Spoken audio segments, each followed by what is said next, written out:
Les relations entre le Congo et le Gabon ont toujours été excellentes. Elles ne datent pas d'aujourd'hui. Il faut s'en féliciter. Les chefs d'État des deux pays se concertent régulièrement, soit par des discussions directes, soit par des émissaires. Il n'y a pas longtemps, le ministre des Affaires étrangères, Jean-Claude Gakosso, était reçu à Franceville par le chef de l'État gabonais.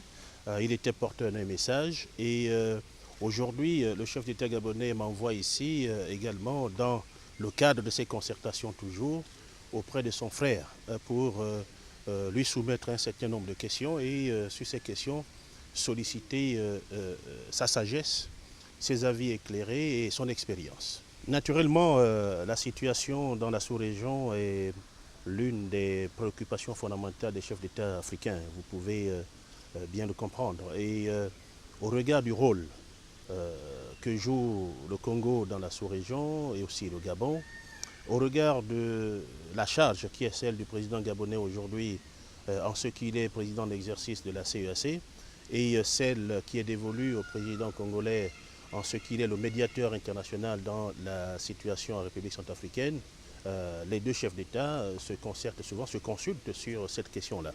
La situation aujourd'hui nécessitait qu'il y ait un échange entre les deux pour voir comment concilier ce qui est conciliable et envisager des approches communes en vue d'aider ces pays à maintenir sa stabilité et à consolider la légitimité, sinon l'assise, la mainmise, la gestion des nouveaux responsables et le président Touadéra surtout.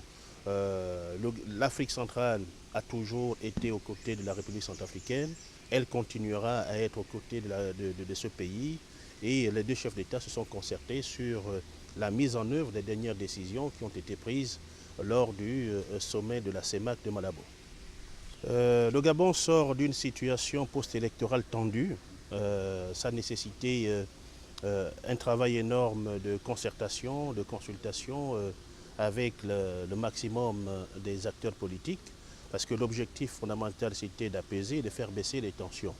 Le gouvernement que j'ai l'honneur de diriger aujourd'hui, après bien sûr avoir eu le privilège d'être choisi par le président de la République, son Excellence Ali Bongo Ondimba comme Premier ministre, le gouvernement donc, que j'ai l'honneur de diriger aujourd'hui a une feuille de route claire.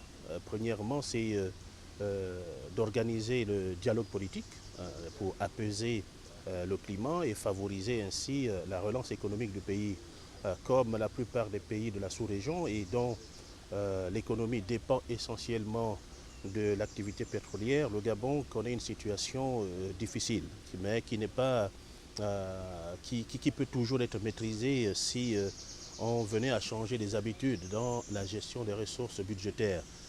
L'engagement du gouvernement, c'est de trouver, prendre des mesures qui peuvent permettre à l'État de mieux gérer le contre-coup de la baisse du coût du pétrole. Et nous nous sommes engagés dans cette voie-là. La République du Congo et le Gabon ont des économies similaires et les options que nous pouvons arrêter à Libreville peuvent s'enrichir de l'expérience qui prévaut ici à Brazzaville.